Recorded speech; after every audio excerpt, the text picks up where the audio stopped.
Scrimmage tomorrow. When you go into that final fall camp scrimmage, what are you really trying to accomplish? What do you want to do with your guys, and how much you push maybe that number one unit? A lot. I think Coach does a good job. Coach Rule does a good job of like the day before the scrimmage.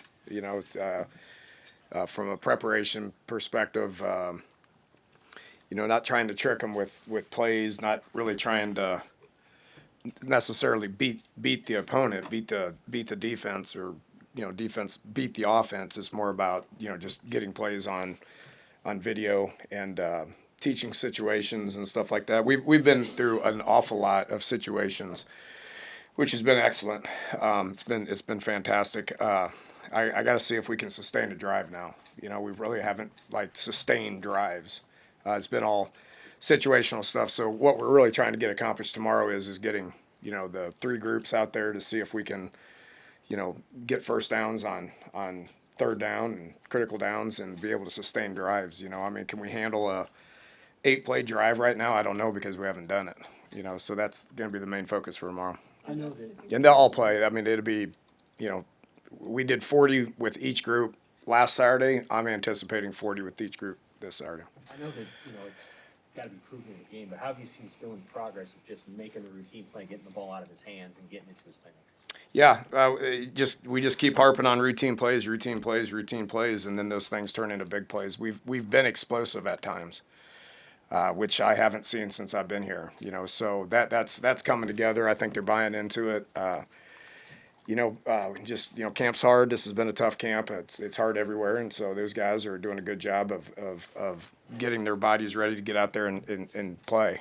Just every week, just routine plays, and what you see with those routine plays is more first downs, but more explosive plays too. Because if you're just making routine play after routine play, those things tend to go. What's the depth of the playmakers at the receiver position at this point? Like the guys that are doing the things you want them to do once they get the ball in their hand.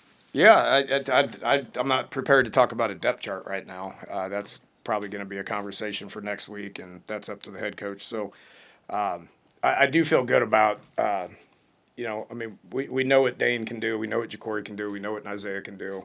It's good getting Isaiah back. He was out for about a week, and he's back out there practicing right now. So those are experienced guys. If you look behind them, Wood has had an outstanding camp, got rewarded with a single digit, and I think he put his best practice together. Yeah, not today, but yesterday we had a pretty physical practice, and he was potentially one of the most physical guys that we had out there yesterday. So we're good with that. And then the other ones are young guys. They're freshmen. It's Cortez, it's Quinn, it's Keelan.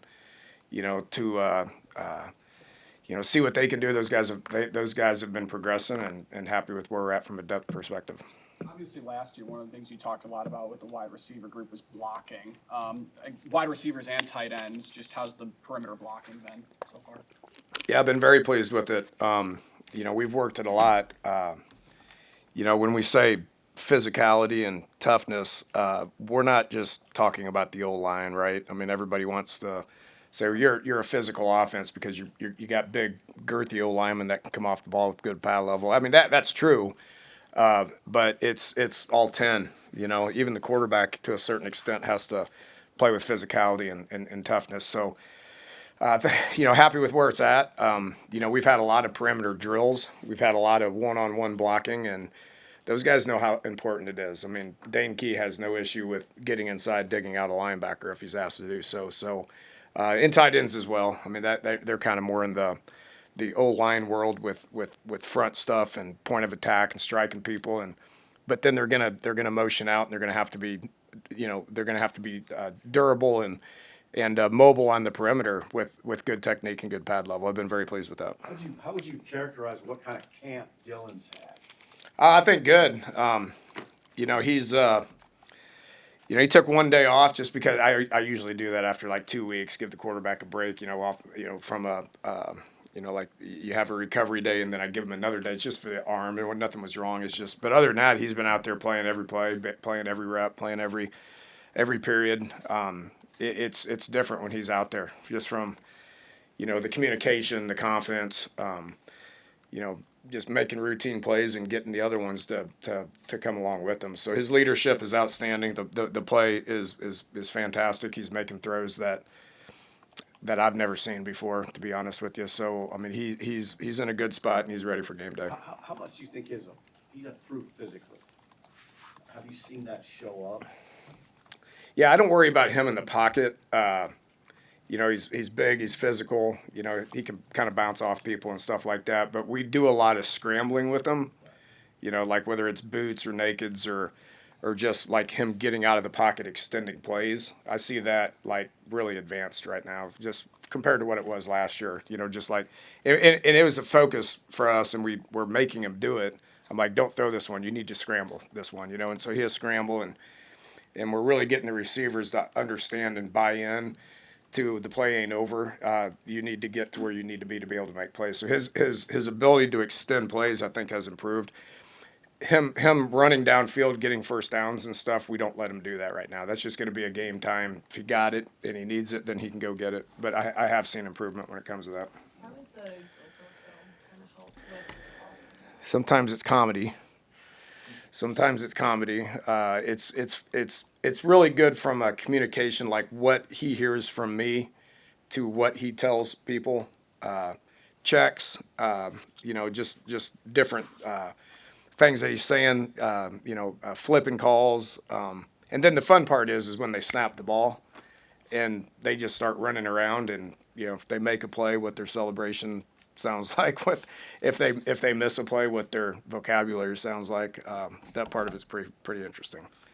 You had mentioned last time you were up just about the good things Mekhi Nelson was doing and you know, not missing many assignments and all that stuff. How have you seen him respond to that praise since then? Yeah, I didn't have to kick his ass, so good. He's still young. He's a freshman. He hasn't played in a football game. I can say the same thing about Mosey. You know, Ike. Ike's made a whole lot of plays. You know, both those guys. It's going to be interesting to see, you know, what their demeanor is. You know, moving forward into game week, and then obviously what happens when it's real live bullets. You know, but they've both done a solid job. Quentin Ives was out there today. He's back for the first time, so it's good to get a dude that's a little bit older, that's played in games. You know, Quentin scored a touchdown in the bowl game and liked what his demeanor was when he was out there. So we've really developed a room where we were concerned because of young guys, what we were going to get to what is now very competitive. And right now they know every time they line up out there that they're fighting for playing time. You know, who's going to be the second guy that goes out there right now? I don't know. We got you know, Saturday will be a big step. Okay, but we don't know who the second guy is going to be out there right now. I've even put in some two-back sets because I feel good about that group. I didn't think I'd be putting in two-back sets just because I didn't know what I was going to see, but they've progressed, so we'll do a little bit of two-back. How would you assess the number 2 quarterback spot? Has Jalen obviously had the leg up to start. Has anything changed much with that discussion as you assess that number 2 spot? Yeah, it's a competition. Okay, so you know what I said. You know, with Jalen, we know what we got in Jalen. Okay, he's a competitive kid that's played in games, that's older, that knows the system, that operates. But TJ's a very talented young kid, and so those guys they're going about equal reps right now, and we will keep evaluating that one as well. You seem to like Bonner right when you got here, some of the things he could do, but how have you seen him grow in the year or so you've been around? Not quite a year, but to get that single digit like he did. Yeah, hard work, man. I mean, he physical, hard work, does everything you ask him to do.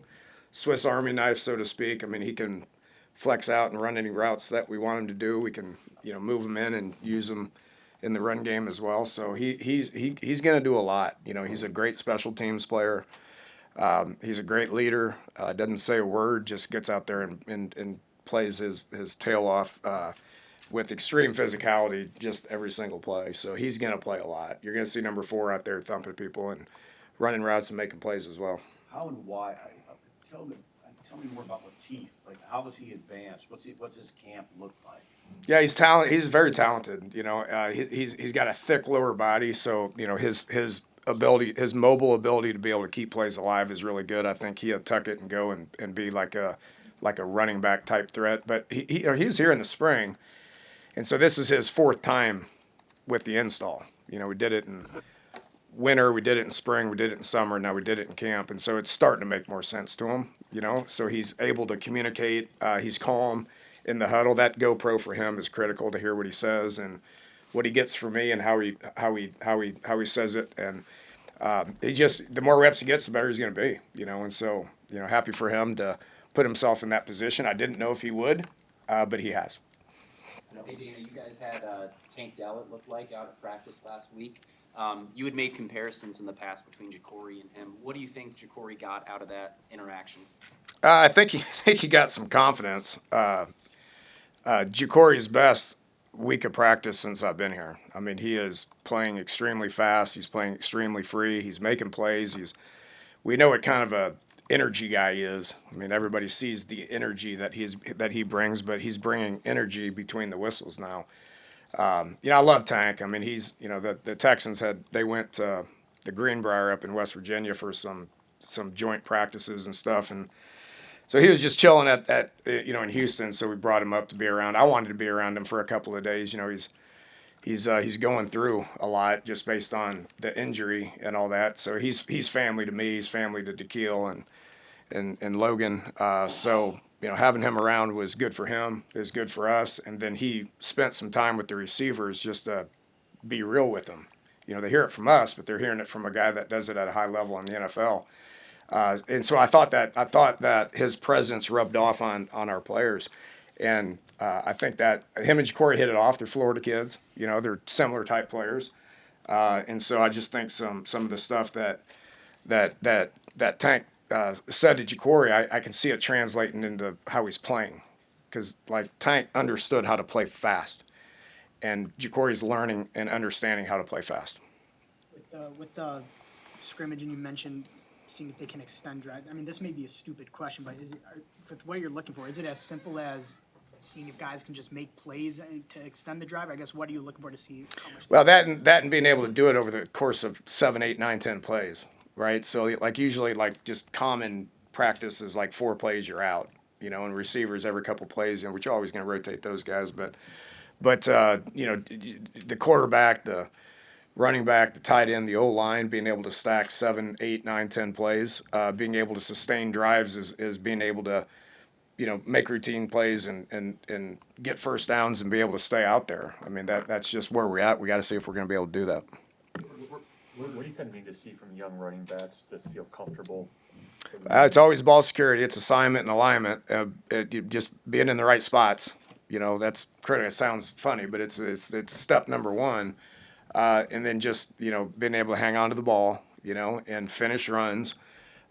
Being physical, pass protection is a huge part of that. You know, they're going to be able to step up in there and thump. I thought Emmett's been outstanding from a pass protection point of view, and those young guys need to continue to get better at it. That's just a technique thing and a toughness thing, and those guys are doing a good job. They just need to keep getting better with it.